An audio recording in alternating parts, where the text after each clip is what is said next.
All right, kiddos, after a week off because I was out partying, being the best, I missed an episode of Suits, and now I have caught up with episodes 6 and 7, so I'm going to do a joint video review, just give them thoughts. But before I do, just want to thank all of our fans, all of our subscribers, all of our members. You guys are the best. If there's anything you want us to review, anything you want us to touch on or comment on, let us know, and we'll do it for you because we are slaves to our members and our subscribers because we like the monies. So anyway, and my boy Kirby's here. But so anyway, we got episode 6 and 7 of Suits, and Suits LA. And honestly, I was on the fence for this show for a little while, and it's coming into its own. I like it. I'm starting to actively like it, as opposed to just kind of sitting in the passenger seat and be like, all right, it's okay. It's getting good. Like, the cast is coming together, the story's coming together. It was kind of slow in the beginning, but I like the fact that they did a 6-episode arc, essentially, to start the series with one giant case, as opposed to one case and, keep doing one-off cases. So that was cool. It came to its culmination in episode 6. So the murder trial and the closing arguments and all that stuff and the twists and turns, and you found out, spoiler, that he actually did kill him, but then it was self-defense, so then they had to find a way to get out of it. I honestly wasn't expecting that. I thought he was going to win the case lying, essentially, unknowingly, and then Ted was going to go crazy on him because he was lying the whole time. But no, they found a way out of it. They won the case. It was great. Like, the whole team came together. I thought that was a fantastic twist, a fantastic showcase of the cast. So then that was basically the culmination of that initial opening arc for the series.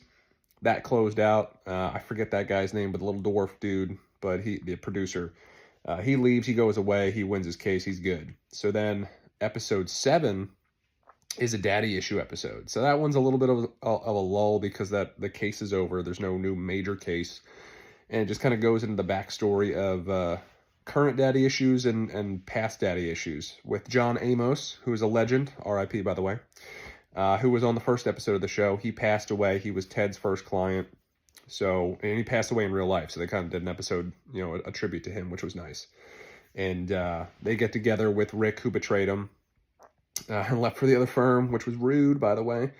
But they get together, have a nice time, reminisce on how great John was, and the present storyline was all about John and trying to get him a star on the Hollywood Walk of Fame, and basically talking about how great he was, which is cool because he's, unfortunately he passed away in real life, and it was nice that they kind of gave a tribute to him. He's a great actor.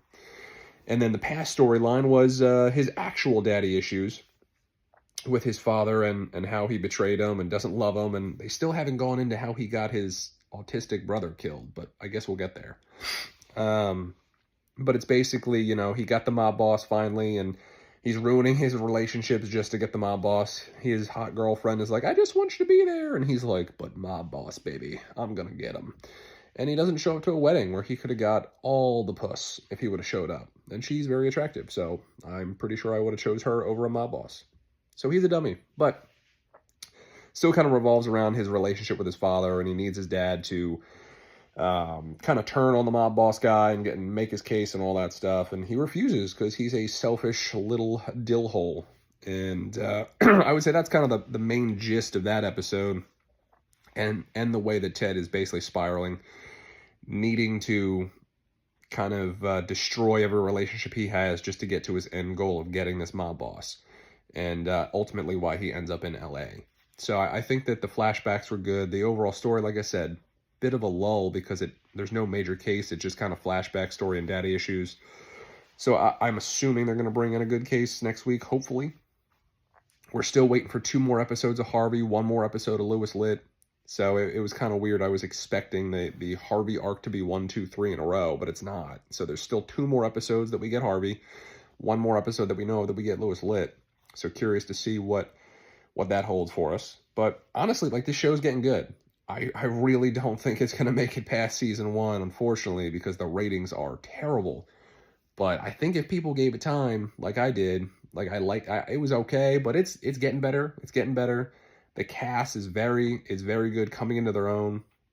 Honestly, like, no. I was gonna say I like the cast better than the original. That's a lie. That's a lie. But I do like the Erica girl. She's kind of the replacement for Rachel. Much hotter, much better actress. Rick is kind of the new Mike.